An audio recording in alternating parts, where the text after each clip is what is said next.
Yes, guys, what is up? Welcome back to another video. Today, we are talking about yesterday's defeat to Tottenham Hotspur. It ended 1-0, Heung-min Son with the goal that separated the two sides. On the whole, a pretty disappointing performance from City. I asked you guys yesterday for your thoughts and I told you to leave them on the community post. So, yeah, we're going to go through them today. We're going to go through my thoughts, who I think played well, what I think went wrong.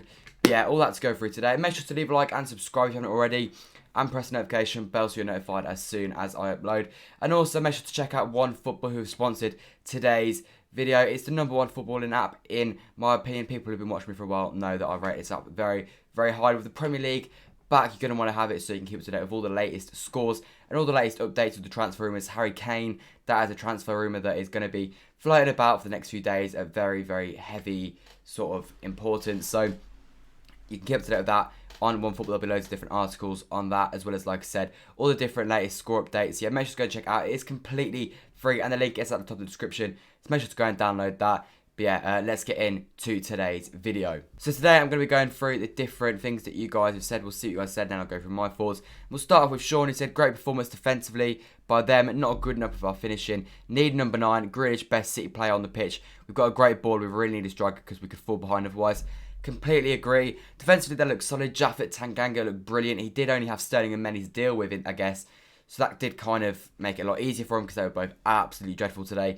But Japhet Tanganga did do very well. And defensively, they look solid. I think we maybe should have scored 1 or 2 goals with the chances we had. But still, they were defensively solid. We didn't really cause many threats. Lloris wasn't forced into any great saves. And I agree with the Grealish being City's best player. I thought he was actually pretty good yesterday. On the whole, when he got the ball, he was running at them. He was winning fouls. He didn't really lose the ball a whole lot, and there was a few times when he was bodying them off the ball. He was showing energy, he was showing movement. He was the best second player, and if anything was to come yesterday, it was going to be by him. Maybe Morris was alright also, but Grealish definitely our standout player. In terms of the number 9, you're right, I think we need a Harry Kane. The chances again, like I said, we could have scored 2 goals potentially. There's that Morris chance, I think there was one other that I can't remember. But yeah, with a number 9 on the pitch, there's also a ball, by Cancelo across the box that Harry Kane taps in. So yeah, I think you're right. A number 9 is probably necessary. I think we all know that. And I think probably today is going to emphasise that. Well, yesterday's going to emphasise that more than we already knew already. But yeah, it's stuff that we already knew. And yeah, I agree. A number 9 is probably necessary. Moving on. Aderim says Grealish was decent. Everyone else was trash. Yes, I've already been over this. But yeah, Grealish, definitely the stand-up player. I thought Morris was okay though. I think he deserves an honourable mention. Also, Fernandinho, he wasn't great. But he's 36 and he's still playing like an absolute madman. His pace is showing. It's not really his fault though. I can't really blame him. That's just kind of expected. He was always going to get caught out today. Spurs were a very counter-attacking side. We've seen over the last few years. We always get hit on the break by them. And at Fernandinho at 36, he's never really going to be able to keep up to pace with that, with the likes of Son. But I thought he did a good job today. So I'd say him, Morris and Grealish were all decent performances. Next, Erin Eager says, we started the same way last year, but it's clear Ake, Mendy and Sterling are still beating quality. So many mistakes and losing the ball every time they touch it. I'd agree in terms of Mendy. I thought Mendy was shocking. How many chances does Benjamin Mendy need until we just give up on him? I mean, I guess we can't get rid of him. I did say this in my transfer video at the very start of the summer. But he's just not good enough, Benjamin Mendy. I'm sorry. I want to keep giving him chances, but how many chances does the guy deserve? I mean, he's just not good at defensively. The one thing he always had on his side was he could put in a good cross, and he can't even do that now, which makes me think, what's the point? In terms of Sterling, he wasn't good yesterday at all. He wasn't good last year. We had good Euros. But what I will say, he's only had 4 days in training. It's a bit hard to judge him. Personally, I didn't think he should have started, but obviously Pep knows better than we all do. He sees them in training every day. But yeah, personally, I don't think that someone who's only been in training 4 days should have played. I think maybe Grealish on the left and Bernardo in the middle, but with Bernardo wanting to leave, Pep doesn't really want to play him, is what I imagine. In terms of Ake, I feel like Ake gets a hell of a lot of stick for stuff that he doesn't really deserve. He's on the same side as Mendy, which is already sort of Mendy's hacks, so he's not going to look as good.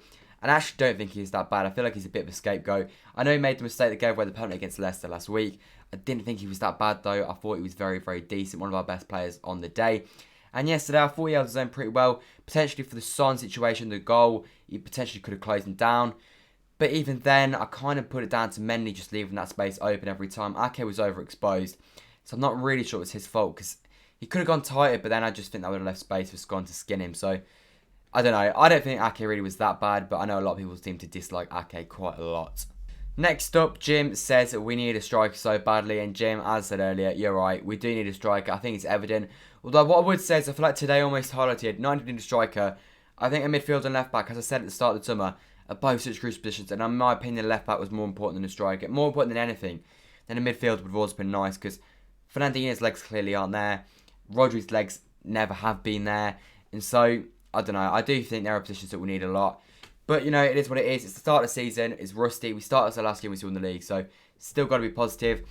MTFC OK says 0 out of 10. I think that's a little bit harsh. It wasn't a good performance. It was clearly the first game of the season. I think most City fans did expect to start slow. It's a bit of a shame that we've not scored a goal yet this season. I've been to 2 games and I've not celebrated a goal yet, which is slightly frustrating. But at the end of the day, it is what it is. It wasn't 0 out of 10. I'd give it a 4 or 5 out of 10 performance today. It wasn't a good performance. It wasn't an atrocious performance. I think we very easily could have deserved a point from today. And I think on another day, maybe we could have nicked it. I don't think we would have deserved the 3 points. And if a team did deserve 3 points, it was Tottenham. But I equally do think we could have got 3 points if maybe we just made the most of that opening 20 minutes where we dominated. And then, finally, Jack McKnight says United to win the league. And I'm just going to reply to that one simply by saying no. Well, at least I hope not. I think as long as Ole's in charge, I've made my point clear. He's not a good enough manager. So while he's in charge, I can't see United win the league. But fingers crossed you don't, because if you do, then that is very, very concerning. But yeah, that is all you guys had to say. I'll now quickly go on to my thoughts on the game yesterday. And I've gone over quite a few of them. The striker is clearly needed. Benjamin Mendy is clearly not good enough. I do think Ake scapegoated a bit too much. The midfielder could be an issue. But I think there's plenty of reasons to be positive. We only lost 1-0 today. And I know it's like with Man City, we shouldn't be just like, it's only 1-0. But a lot of players got to come back in. When Kev came on, he made a difference.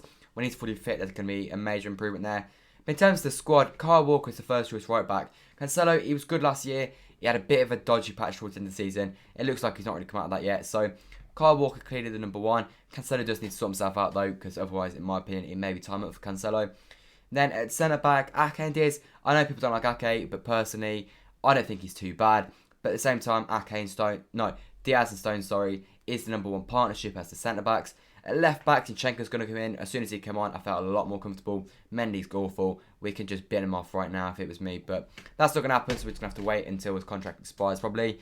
In midfield, Fernandinho's probably going to stay. I didn't think he was that bad. I didn't think he was good, but he wasn't that bad really, was he? But yeah, when he's got more good players surrounded by him, I'm sure he will flourish more. In the middle, I thought Grealish was good. There was no real concerns with me with Grealish. He looked to make things happen. And I just thought he was decent. He did make things happen as well. He won a lot of free kicks every time he got on the ball. He looked dangerous. And if we were going to score today, as I said, it was going to be Jack Grealish that was going to make that goal happen. And then alongside him, we had Goodwin today. He's not at it. He hasn't been at it all pre-season. And he's still not looking really that great at the moment. But we've got Kevin De Bruyne, as I said, to come in there. So there's going to be massive improvements in that side of things. On the left-hand side, Sterling, he's only been in training a few days, so he's going to improve. But still, Phil Foden, when he's back, you've got to imagine Phil Foden will be the main man on that left-hand side. And then over on that right-hand side, I don't think Riyad Mahrez is too concerning. He wasn't great yesterday. But equally, like I said, he wasn't dreadful either. And then through the middle, Ferran Torres, again, he's not had much pre-season. He was pretty poor yesterday.